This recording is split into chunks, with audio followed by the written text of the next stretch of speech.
and welcome. Legally Brief presents Changing Our Institutions.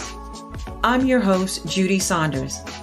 I'm a lawyer who works with private and public companies, educational institutions, and sports organizations to identify root causes, confront historic failures, and boldly implement change to our institutions. This podcast is for corporate change agents, disruptors, and mindset mavericks who are committed to making our institutions work better for themselves and the next generation. I want to remind you that while I hope you enjoy every episode in the series that we're doing on changing our institutions, the content of this programming is not a substitute for speaking directly with an attorney who understands your unique circumstances. If you're looking for past episodes or information, please head on over to my website. There you'll find information and you can sign up for newsletters and you can learn more about me and my practice. I'm glad you're here. Let's get ready and let's talk and make some changes. There is no way I was going to let this holiday season go by without a gift to you. And that's what this episode is. It's my gift for the season. In this week's episode, you're going to listen to a conversation with change agent, female disruptor, entrepreneur, and former elite gymnast, Erin Levine. Erin Levine has been named the new face of legal tech. During the course of my conversation with, you're going to unwrap the most valuable gifts that you'll get when she shares such words of wisdom as how to celebrate small wins, how she provides access to the court systems, and when she tells us that life, her life, and all life is not linear. These are all words from Erin. Erin has been identified by the national media as a legal innovator, a CEO whose tech platform demystifies the divorce process. Erin recently closed a $2 million seed round that goes to furthering, scaling, and growing the divorce startup hellodivorce that she co-founded. But Erin's success, you will learn, only came after surviving real hardship and turmoil. She was an elite gymnast who was sexually assaulted by a coach, and you'll listen to that portion of our conversation and how she struggled with that and other painful events. But this episode, you're going to truly be inspired. And that's why, if you're looking for joy and deep, true holiday cheer this season, you're going to listen to this fearless change agent, Erin Levine. I'm so happy to share this conversation with you. Happy holidays. I hope you enjoy the season and enjoy this show.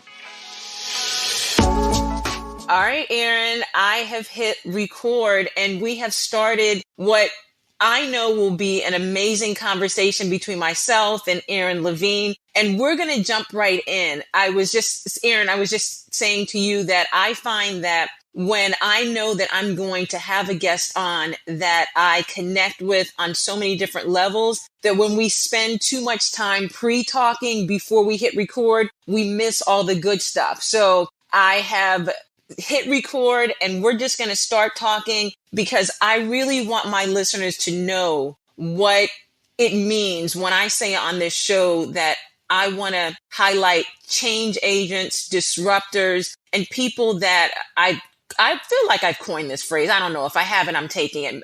Mindset mavericks who are really out there disrupting systems and institutions. So, Erin, tell us briefly, I'm not even going to waste time on a long, introduction. Tell us briefly who you are as an attorney, an entrepreneur, and a founder of hellodivorce. Can you talk to us about that a little bit?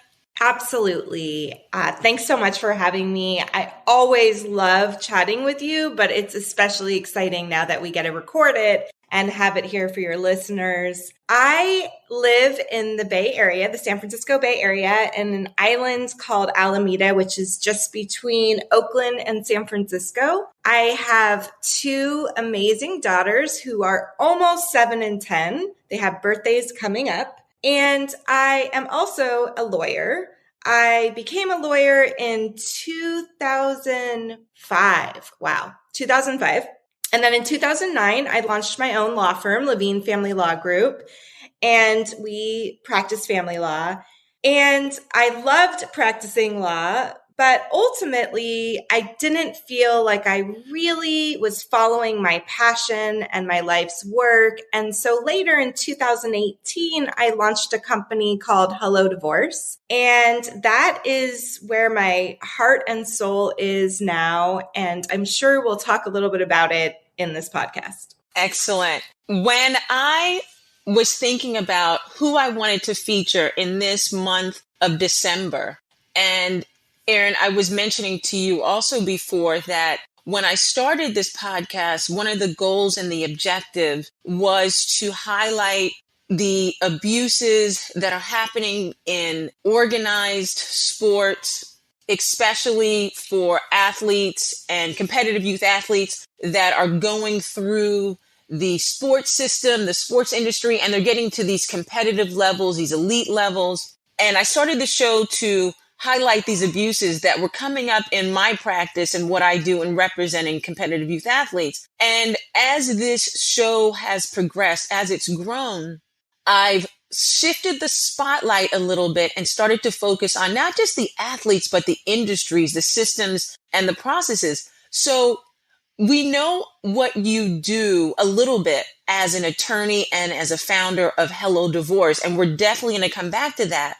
But when we first quote unquote met, because we've met virtually, and that's what we've been doing since COVID. When we first met, it was through, if you recall, he was my business coach, John Grant, and he was a friend of yours, a business associate, and he connected us. But here's something I don't know if you know, Erin. I've been a fan of yours way before John. So this is very serendipitous. So prior to John Grant putting us on an email thread, I had started to look in my practice in criminal defense. So I was doing criminal defense, criminal litigation, and I was really troubled by the problem of not getting my clients, not getting individuals access to good legal counsel, to seeing all of the abuses within the criminal justice system and just being perplexed about it.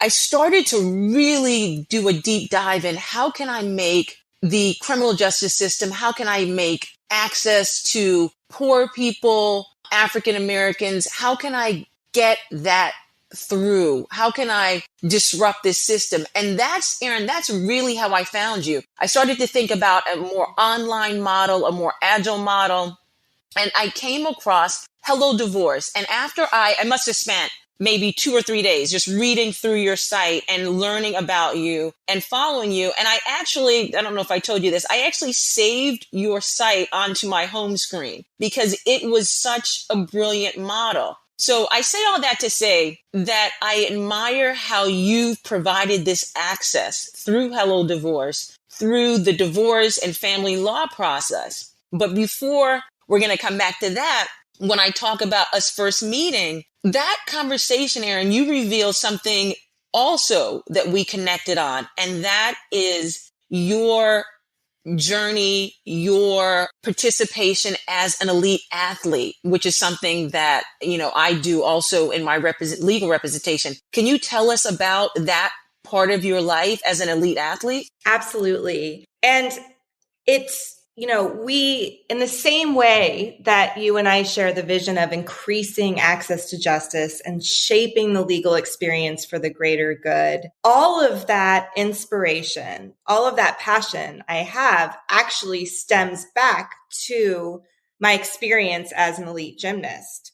And what I mean by that is I grew up as a gymnast training 4, 6, in some cases 8 hours a day. gymnastics itself, as you know, and most of your listeners know, is not for the most part a team sport. We see a team sport in the Olympics, but for the most part, these are individuals competing against individuals for a few very coveted spots at some of these top competitions. And so it can feel very lonely and overwhelming. There's a huge amount of pressure. And when you are competing at an elite level, your entire life is that sport. It's hard to think about what life might look like without that sport. And so that was my experience.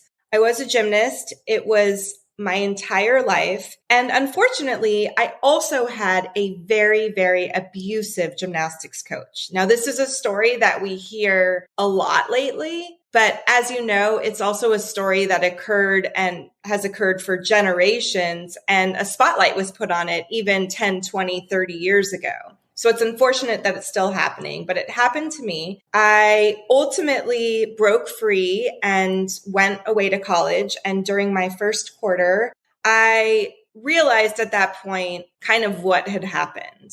Right? Because I had spent so much of my childhood compartmentalizing my life, saying, okay, here's the abuse over here. I'm just going to let it be in this box. I'm not going to let it affect all these other areas of my life. I mean, we know that's not possible, but as a child, that's how I tried to rationalize it so that I could keep this really extreme high level of athleticism going. And I ended up coming back my first quarter of college back to my hometown and marching into the police station and turning my coach in. And for that point, the real reason for doing it was simply because I wanted to protect other young women and girls. At that point, I really didn't understand how major the experience was. I didn't have a lot of self-worth. I didn't have a lot of self-knowingness. I hadn't embarked on that self-growth process. So I didn't really do it for me at that point. It was truly to do it for the other girls that I knew were still under him, were still being controlled, and in many cases abused by him. And that started this kind of long process with the courts. I was a witness in the criminal case against him. I was a plaintiff in the civil case. And while I achieved justice in the traditional sense of the word, I was very privileged in that he got sent to prison, short period of time, but did go. And I did win a civil case. I left the legal system feeling really disempowered, triggered, scared, overwhelmed, and I didn't know what that next step would be. The one thing I did know is that I never wanted anyone to have that same experience within the legal system itself again. And so obviously that's a very lofty goal, but at least it gave me some focus in terms of what career I wanted to embark on. And I am so glad that you transformed that painful experience. The initial one with the coach that abused you, was sent to prison. Thank goodness that component of the criminal justice system worked. I'm not sure of the actual jail sentence and whether it was, adequate, but I know that I'm glad that you transformed that experience and that you entered this profession. Because when I think about what you've done and what you're doing, I have to tell my listeners, these are some of the descriptions that I pulled off of Erin's website and how aligned these descriptions are with what I want to achieve on this show. So for example, Erin, I saw that you say that regardless, this comes off of hellodivorce, that you've received certifications and accolades, but that you, after years, you became disillusioned. Erin, that's one thing that my listeners and I talk about all the time when we look at institutions, when we look at systems that are not working for us. Something else you said is that you don't shy away from a challenge and being uncomfortable. When I have conversations about, be it educational systems, when I have conversations about our corporate America, about the lack of diversity, all of those conversations are centered around those two words that we have to challenge, we have to push back. And then this is one that I love, Erin. You said that about being an underdog. And that's so many times when I found both from when I highlighted abuses that were happening to elite athletes, gymnasts, swimmers, that they were the underdog. Although being celebrated in the sports industry, like you said yourself, many times you are alone. And, fans are we're not even aware of how alone you are. And then there's something else you said in your bio that resonates with the objective of this show, and I want to guide our conversation, is that you said as part of hellodivorce, this company you founded, you wanted it to be convenient, efficient, and not have the expense and the drama ordinarily associated with divorce. That's what's so important to me, Erin, when we talk about how do we make institutions work? Right now, I see the majority, pull in any institution. Let's pull in just the legal system. Let's pull in the educational system. So many times they are so filled with drama, so opaque, so non-transparent that I feel it is a call for us. It's a call for all of us, but it's a call for anyone that's gone through trauma and anyone that has a bit of clarity to try to seek ways to go ahead and simplify this. Can you tell me, I say all that to say, here's the question before you though, Erin. Do you think that your experience, what you went through as an elite gymnast, what you went through in your early practice, that positioned you to say, what is going on here? I'm going to make this process of divorcing simple. Do you think that set you up to do that? I do. It sounds like I took a very linear path, but it wasn't so linear. There were a lot of challenges. First of all, Okay, good. Tell me about that, because I love the truth. Yeah. I get so frustrated sometimes when you hear, for example, I knew when I was 10 years old that I was going to do A, B, or C. So tell us about the non-linear path, please. Okay. Well, so first of all, there was that workaholic in me, right? Like the only way I felt successful was by my outward achievements. And we know that those outward achievements being tied to your self-worth, along with being a workaholic, might make us feel alive and excited, but it really is a trauma response. And it really ultimately isn't going to bring joy and set you up to be able to help in a meaningful way. And so that's one piece. The other big piece was that, I dropped out of college several times. I really struggled with drugs and alcohol. I had a lot of very unhealthy relationships and habits. So after I left high school and immediately turned my coach in, that sort of set me off on several years of self-discovery, but also some really big challenges that I had to sort of face and deal with. And so the other part about it is that as I began practicing law, I really poured myself into the story of our individual clients and became sort of engrossed and meshed with their lives to the point where I wasn't really taking care of me. And so some of those early days around becoming a lawyer ultimately and actually being a lawyer, while might have been successful outwardly, helping clients win or achieve their goals, I was really actually quite miserable myself. And that didn't start to shift until I got a therapist and a coach and began really setting boundaries and looking closely at what it is that I wanted and needed in order to reach my goals and, move forward in a way that made sense for me. Wow, there is so much truth in what you just said right there. And I think that if we're all honest about our desire and our ultimate mission and purpose, that's such a big word, and I don't want to just put it out there and not put some context into it. So when I say purpose, I mean that your purpose could change over time. It's not some big bright light, one thing. But what I mean is that I appreciate that honesty so that listeners can understand if they are in a system that's not working for them, if they're in an institution, if they're an athlete, or maybe they are part of an institution such as the NCAA, and they themselves see that things need to be rectified, that it is super, super important to understand that the path to getting there is not necessarily linear, one way, that everything changes and evolves. So tell us then, you're practicing, you go through, you have the stops and the starts with college, you go through law school, you get your degree. Can you tell us then a little bit about those early years of practice? Did you go right into family law?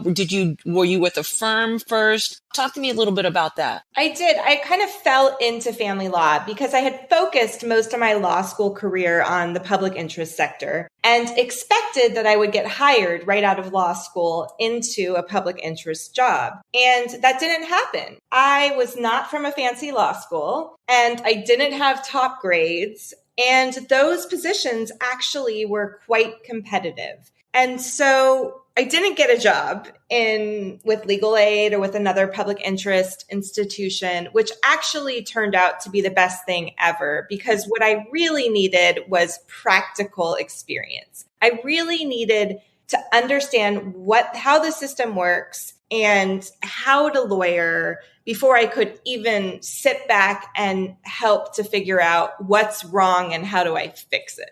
That is, I laugh at that when we talk about, some of the public interest. I think when you're a non-lawyer or you're new even to the profession. So here's a pro tip for any new lawyers. A lot of times you think that these public interest or nonprofits positions are easy to get. What I found, and what was my experience, is that I remember interviewing just out of law school down on Wall Street with 2 different nonprofits, only to quickly learn that those nonprofits were only looking for, Ivy League credentials. I thought that I was safe because similarly, I went to a state school and had focused a little bit on business, but more public interest. I thought that was my quote unquote calling, but that's an interesting observation that you had that same experience. So now you're taken to the story. You find that you need the practical experience. So you start in family law, and you said it's about 10 years or so that you realize that,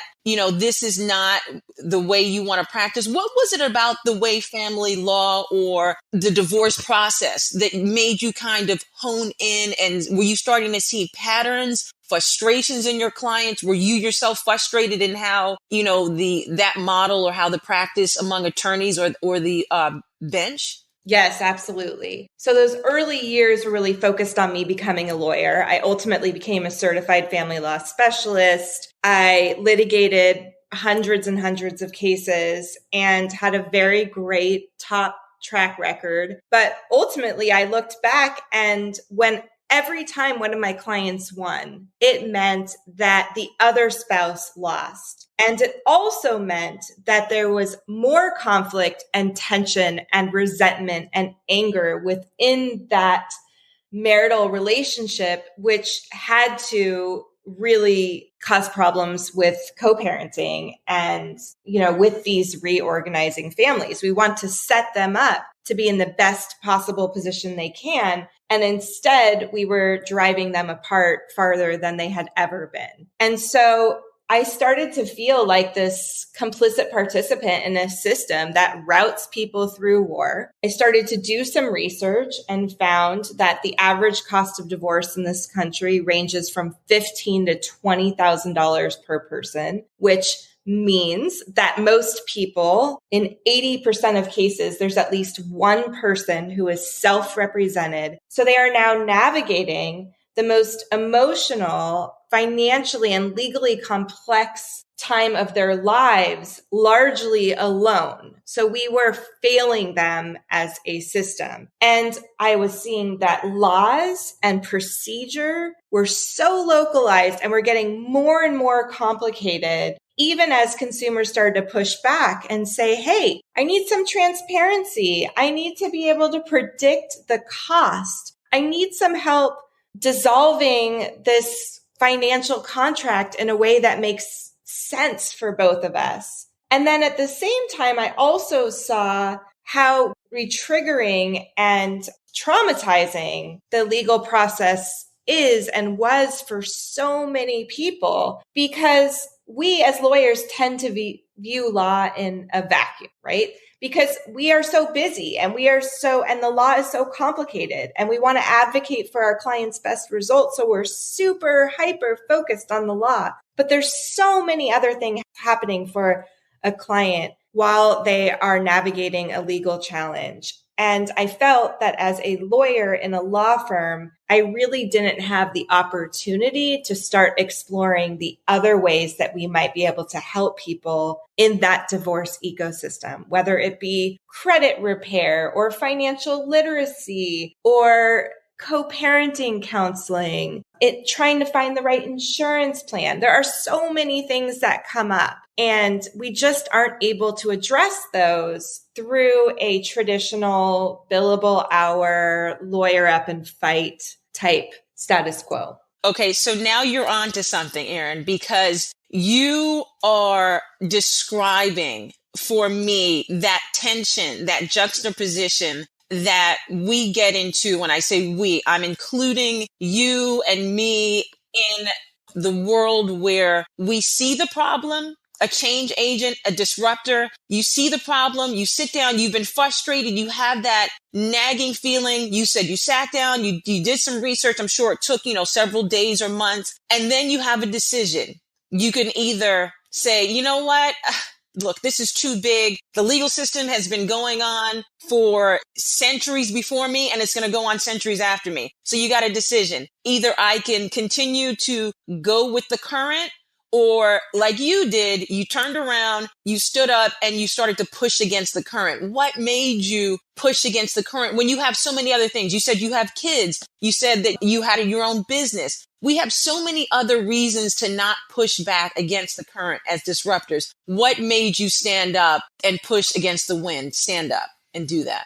Well, yes, you are absolutely right. I did a ton of research. I even embarked on a design sprint where I paid an agency to interview hundreds of people along with me who had been through divorce, were considering divorce, or were in the divorce process to get a sense for what was going on with them. And we found that, as you can imagine, divorce is expensive, that they were worried about a messy divorce. They were very confused. They wanted more clarity around the law, around what the process would look like, about how much it would cost, and so on and so forth. So I knew that there is this huge population that weren't getting served at all, and I wanted to dig in. But the next question is, how do we do it? And I had grown up with a grandfather who said, you help one person, you help the world. And I really believed in that. And that is what I had been doing the first 10 years of my career. But it still didn't feel like enough. And it still didn't feel like it was truly capitalizing on my talents. And so I had to look at it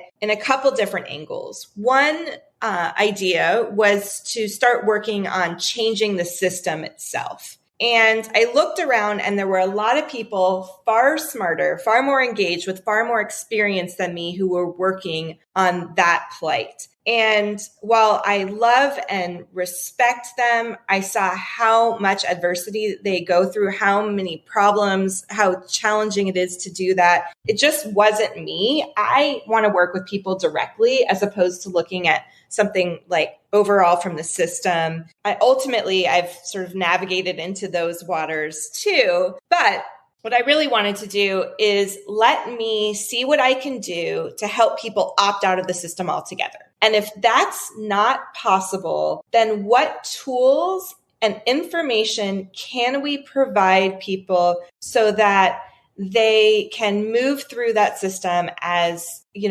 affordably and efficiently as possible? So goal number one, can we help people opt out? And if so, how? And then goal number two is, if they have to use the system to move through the divorce process, what can we do to make it easier, maybe even friendlier, but a whole lot less complicated? Wow, that analysis, that's amazing. We haven't talked about this point before. We have spoken in the past, but I came to that same conclusion when I was looking at how to make, and it was spawned by a mother called me. A mother, she has 3 children. She called me, has very, very little income, and her son had been arrested. I had met her previously, and there was zero ways that she was going to be able to afford me. I took the case absolutely pro bono, and then it was so troubling to me because what she did is that she called in real time as the police were attempting to enter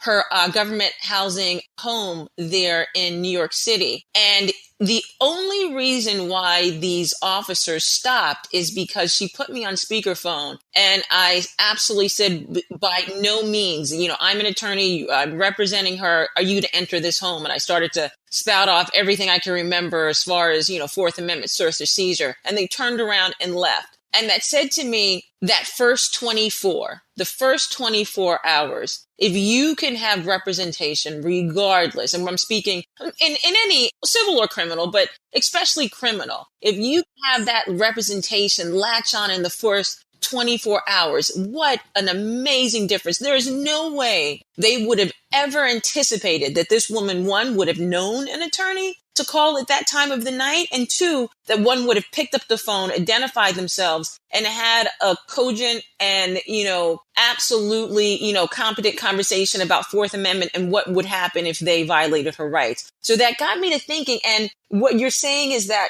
how do you help people, one, opt out? In that case, she could not opt out, but then two, how to make it work. So I found that I have to absolutely agree that those two factors are key when you're trying to disrupt this big Goliath system. So tell me something. This is what I've seen, because I follow you. I see what you do on Pinterest, on YouTube. Are you finding that social media is the mode, it's the transportation, it's the tool that you can use to make these systems work for clients? I definitely don't think I'm the most talented at social media. However, I have certainly used social media, especially Instagram, to connect with consumers and partners and people who can help us increase access. And it also has allowed me to understand the potential consumer better, what their issues are, where they're struggling, how we can help,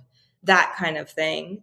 I also think, just going back a moment to that piece around, you focusing on that first 24, which is so key. I think many of us want to fix or provide a solution to the whole. And while there's always work to be done, the more niche that we can get, the clearer that we can be on what it is we provide and how we provide it, the more people we are going to see succeed and feel positive about their experience with us or the system. And that's really challenging, because if you're anything like me, you want to do a million things and you want them done yesterday. Absolutely. So I get it, and I commend you for that. But back to social media. Yeah, social media. I mean, the first couple of years, we had absolutely no marketing budget. And we really wanted to be able to target the people who could use our services, or even the free information and worksheets and downloads that we provide. And so that was an incredible tool. And it was less about traditional marketing and more about providing information that is accessible and that people connected with. And I throw out that point. I threw that into the mix, kind of the whole, question about social media, because what I've found is that anyone in this era, and I think it's heightened when we were forced to not socialize in person because of the pandemic, I think that anyone that's thinking they're going to change something, they are seeing patterns and abuses that I think that the tool of social media can be used brilliantly to say, hey, look, here is another way to do this. Educate yourself. Here's another path. So that's what I see that you're doing brilliantly through hellodivorce. I mean, I watched a couple of your YouTube videos and they're so illustrative. They so turn the process of divorce that is, you were saying, is emotionally charged, one to begin with. So first you have that emotion, you have the drama behind it. If you have kids or if you have, assets, and then you're absolutely confused. Maybe you don't even know an attorney.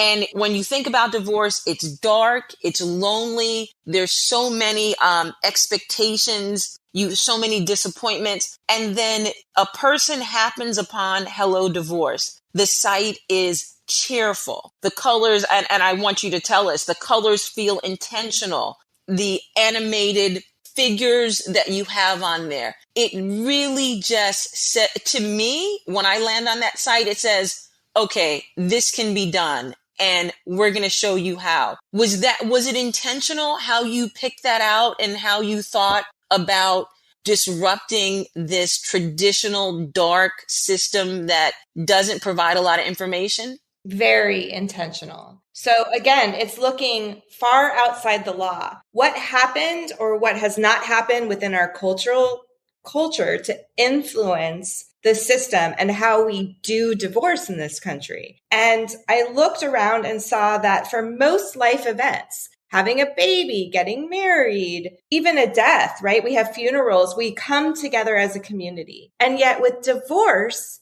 it's a very isolating, in some cases, alienating experience. And so the goal here was to change the conversation around divorce, to replace stigma and replace overwhelm with peace of mind, with a feeling of community, with education, with self-empowerment, to say, you are not bad. You have not failed. You are actually taking a very brave step in your journey. And now it's about reorganizing your life in a way that makes the most sense for you without taking the other person down. So the system sets us up to fail. It sets us up X versus Y. You are being served with a lawsuit. It capitalizes, unfortunately, whether intentionally or not, on our fear. And then lawyers, knowing that all the problems that could potentially happen, they might not realize this, especially well-intentioned lawyers, but they're actually writing content and using colors that perpetuate that fear. If you don't hire me, X is going to happen. And that X happening is very, very rare. It's very rare. And we can control for that with education. And so the goal here was to say, look, you have a lot more control in this process than you think you do. Unless there is an emergency like violence or a parent taking a child or liquidating all of your financial accounts, which we see a lot in the media, but actually doesn't happen as often as you think. This is going to go on your own timeline. You can move it forward as quickly or not as you want, and you can think through your decisions. And to the extent that you don't understand what some of the information or factors or documents are that contribute to those decisions, we can slow down and help you with that. And so everything from the name down to the colors and the illustrations, which we're actually redesigning, but still keeping those same sentiment, because it is really important to not make light of such a serious, big change in someone's life, but to remind people that they have hope, and that overwhelm often leads to fear, and fear is and can be very, very toxic. So let's see what we can do to replace that fear with peace of mind. So Erin, I have, as part of the show, I have been advancing and talking about a method that I've come up. And this method relates to individuals that are saying they are going to change whatever system they're in, whatever. And it could be something as small as your family system. It could be, years of trauma that you don't want to repeat. How do you do that? So I've come up with, active, and each letter stands for something, but I want to hone in on something that you just said. One is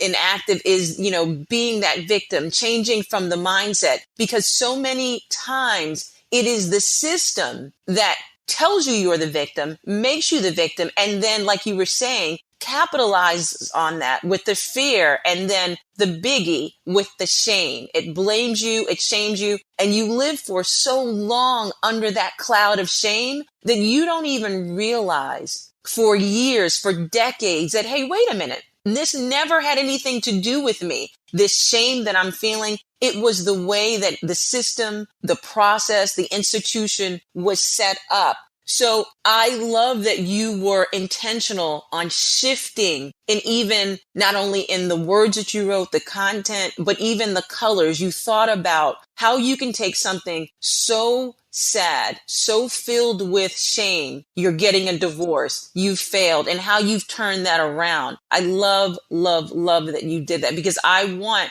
for anyone out there that's thinking about how can they not be, like you said before, complacent? How can they really be inspired to change whatever it is, whatever the institution is? And just like you thought about the colors and how to make people move from feeling so horrible about something. I want to, and I knew that this conversation would be so easy. We're already running up to, 39 minutes. And I know that you are 3 hours behind me, so I'm not going to take your whole morning. But I want to talk a little bit about, I saw on one of the legal websites, My Shingle. And if I recall correctly, My Shingle was also started by a female attorney, and she provides so much information, but she highlighted Hello Divorce and in a recent blog post. And she also highlighted Hello Prenup. I don't know. Have you ever heard of the legal website called Hello Prenup?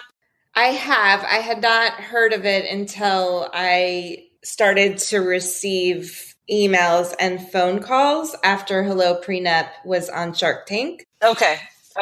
And we are not in any way connected with Hello Prenup. It is a separate business that is not related to Hello Divorce. Okay. Totally separate, not affiliated in any way. And I only bring it up because I saw that. I only bring it up to make this point and to ask you this question as to what is your feeling, good, bad, indifferent, to what seems to be the trend? Do you have any opinion about the trend of seeing entrepreneurs, new legal innovators like yourself? Do you think that this is the path that law is going to go toward, a more tech-focused, accessible, not so, when you think about law, think back to, your Perry Masons and then even your John Gresham novels where the typical law firm, what are some of the buzzwords? The white shoe law firms or silk stockings and, the leather furniture and the libraries dedicated,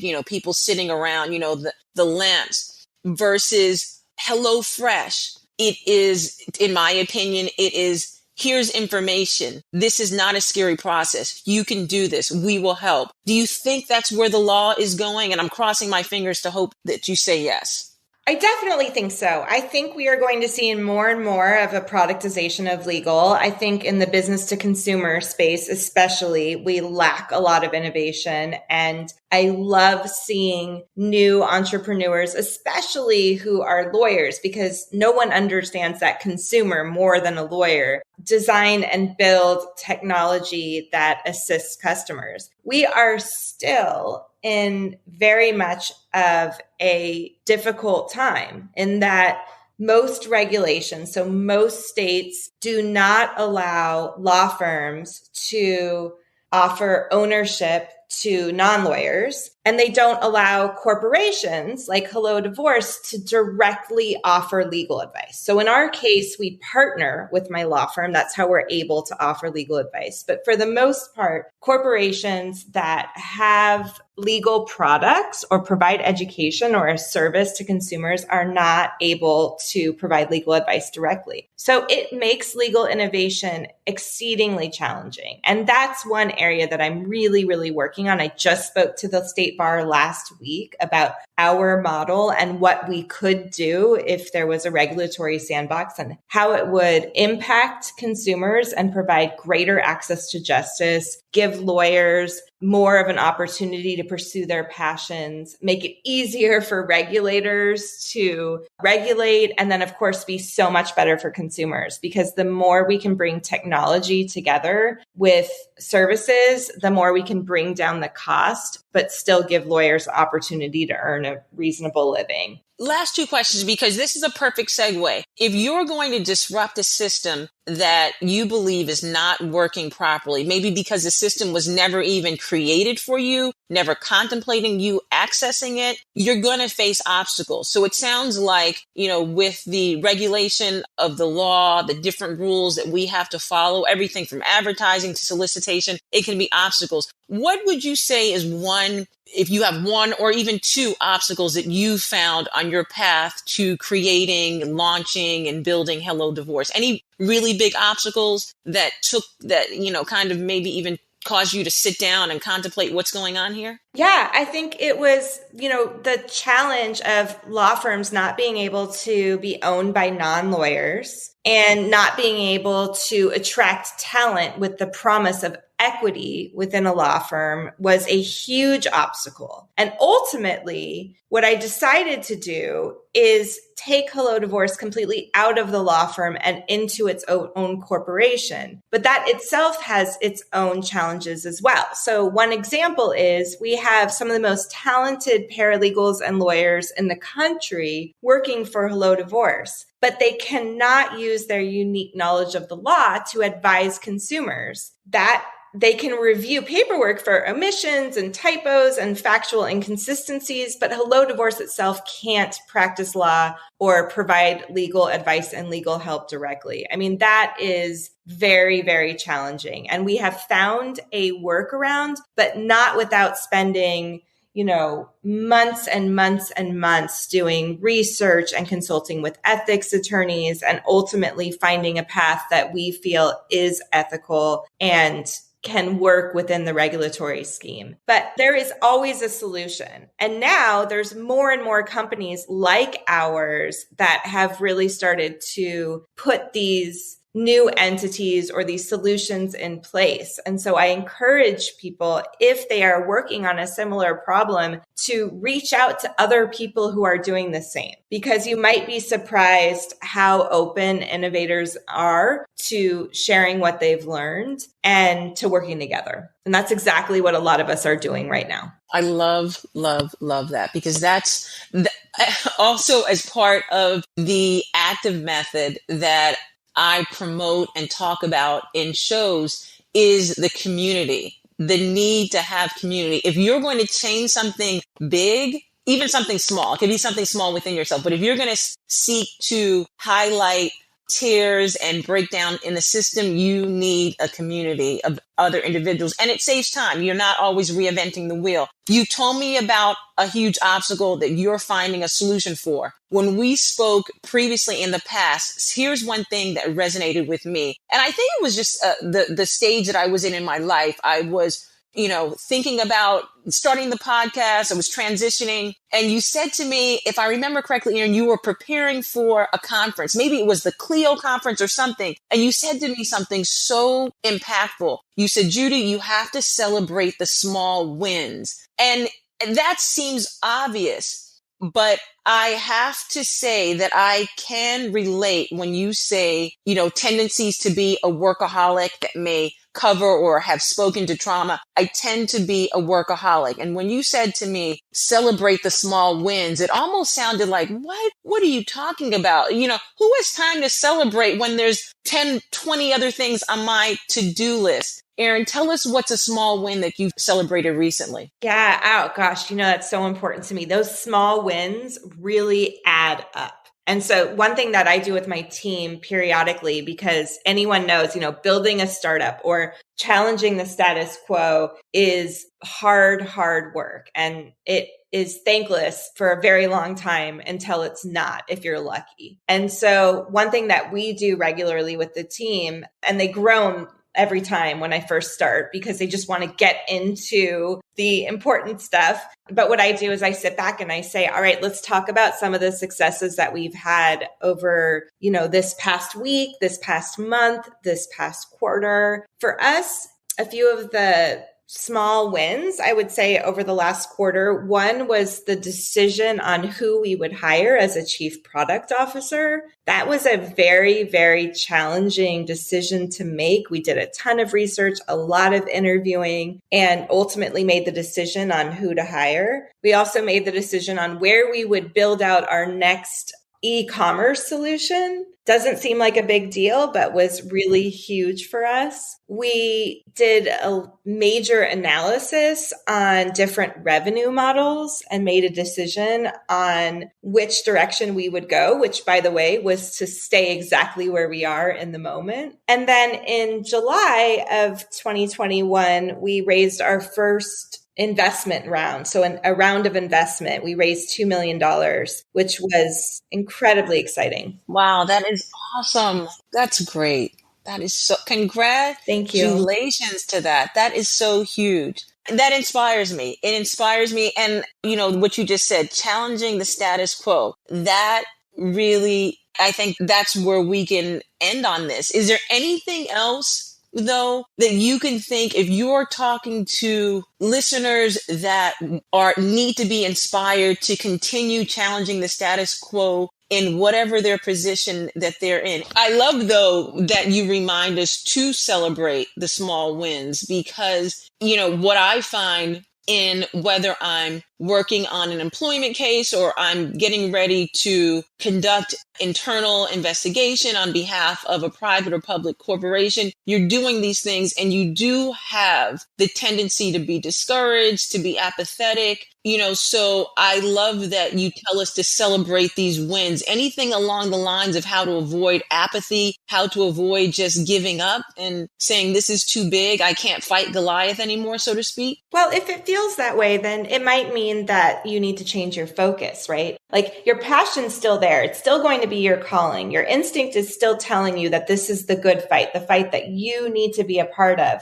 But maybe we need to refocus where your energy is. Maybe it's not so big. Maybe you're going to focus on one smaller thing, because again, those smaller wins are super inspiring. And more importantly, they add up. They really do. One day you look back and you're like, wow, all of those little small changes made a huge impact. So what I like to do each week, sometimes each day, is have a personal, professional, and family goal. It could be as simple as I need to renew passports this week, or it can be I'm going to figure out a time when my entire family is available so that I can plan a trip for a couple days. And the professional goal might be to reach out to somebody on your team or a vendor or a contractor that you haven't connected with lately to see what's going on in their lives and whether or not you're helping them meet their own personal or professional goals. But I like to sort of break it up into 3 buckets. And if there's anything that I accomplish in that day, week, or month, it will be at least those 3 things. Because there's so much happening and so much noise. And so it's just like easy to get lost in all of that. I love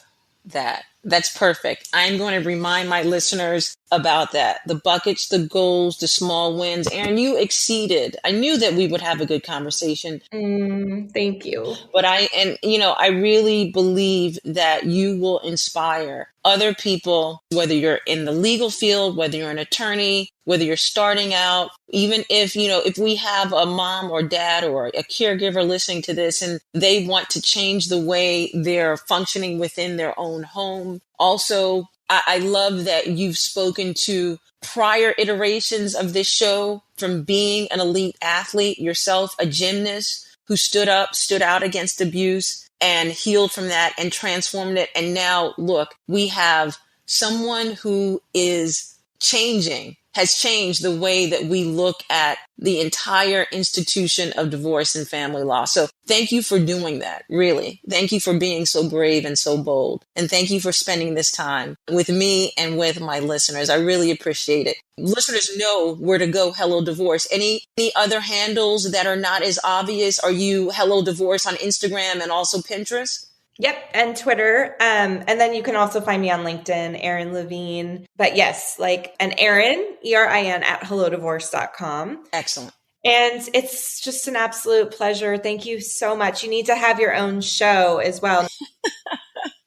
Not just podcast, but I see you on network television or Netflix with your own series, girl. So don't forget me, because I want to come back around. I definitely will not. Thank you again, Erin. Thank you so much. You be well. You too.